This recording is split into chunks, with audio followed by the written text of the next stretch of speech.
Dan setelah aku menjawab, aku diminta masuk ke dalam mobil. Entah mengapa aku menuruti saja kemauan mereka. Kesadaranku seperti hilang. Aku tidak mampu menguasai diriku. Assalamualaikum warahmatullahi wabarakatuh. Halo Elin Story Lovers, apa kabar kalian semua? Semoga selalu dalam keadaan sehat, dimudahkan segala urusannya dan dilancarkan rezekinya, serta dijauhkan dari segala musibah, bencana, dan mara bahaya yang ada di dunia ini. Sebelum kita lanjut ke dalam story, jangan lupa subscribe, like, komen, dan share. Dan aktifkan tombol loncengnya agar kalian tidak ketinggalan dengan story-story yang terbaru. Open Diary.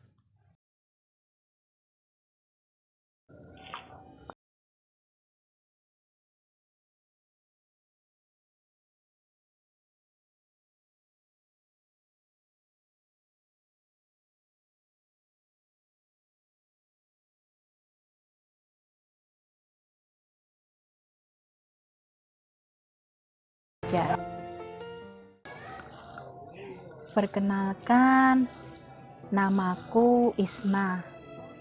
Aku tinggal bersama saudara perempuanku di sebuah rumah di daerah Jeron Beteng, Kraton, Jogja.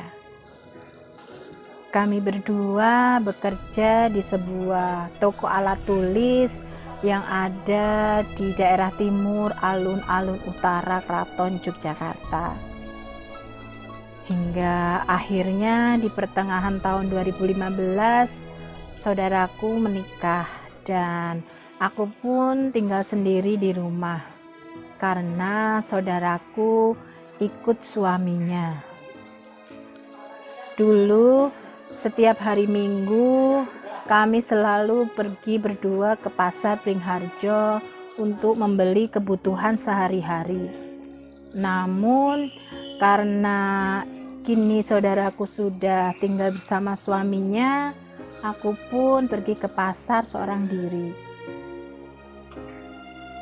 Pagi itu, selepas subuh sekitar pukul 4:30, aku pergi seorang diri menuju pasar Beringharjo. Jarak pasar dengan rumahku tidak terlalu jauh. Aku pun berjalan kaki, ya hitung-hitung sambil olahraga pagi. Sesampainya di daerah Gondomanan, suasana pagi itu masih terlihat sangat sepi, tidak seperti biasanya. Tiba-tiba ada sebuah mobil minibus yang mendadak berhenti di dekatku. Ada 3 laki-laki muda keluar dari mobil tersebut, kemudian menghampiri aku, dan salah seorang di antaranya menepuk pundakku, kemudian bertanya kepadaku, "Mbak, kalau mau ke Kraton Jogja, lewat sebelah mana ya?" Aku pun menjawab, "Dari perempatan depan itu belok kiri mas, terus sampai perempatan kantor pos, belok kiri lagi, terus lurus, sudah sampai Kraton Jogja." Dan setelah aku menjawab, aku diminta masuk ke dalam mobil. Entah mengapa aku menuruti saja kemauan mereka. Kesadaranku seperti hilang. Aku tidak mampu menguasai diriku. Di dalam mobil sudah ada seseorang yang duduk di belakang setir kemudi. Sesaat kemudian mobil itu berjalan perlahan, muter-muter di sekitar jalanan kota Jogja. Dan selama mobil berjalan, mereka bertiga menanyai aku. Tapi aku tidak terlalu ingat apa yang mereka omongkan. Yang jelas mereka meminta aku melepaskan cincin yang aku pakai menggunakan lotion yang sudah mereka persiapkan, dan aku memberikan dompetku. Alasannya untuk disimpan biar tidak hilang. Namun entah mengapa dompetku kemudian dikembalikan.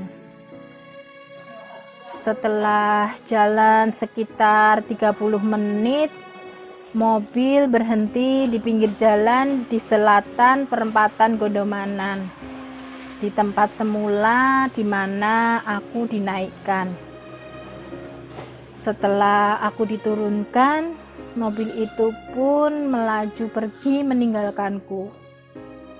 Setelah beberapa saat, aku seperti terbangun dari tidur. Kesadaranku pulih. Namun, perhiasan cincin sebesar 3 gram yang aku pakai saat itu sudah hilang.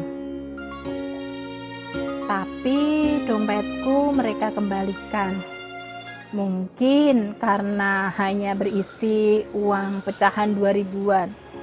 Sementara uang yang akan aku pakai buat belanja, aku kantongin di saku celana. Aku pun syok dengan kejadian barusan. Akhirnya aku tidak jadi belanja. Aku kembali pulang ke rumah. Diary, sepanjang perjalanan aku masih memikirkan kejadian yang menimpaku barusan. Sepertinya aku terkena kejahatan yang menggunakan ilmu gendam. Ya, mereka adalah komplotan penjahat yang spesialis menggunakan ilmu gendam yang saat itu beritanya sedang viral di media massa. Itulah pengalamanku yang tidak bisa aku lupakan sampai saat ini. Semoga ada hikmah yang bisa diambil dari kisahku ini.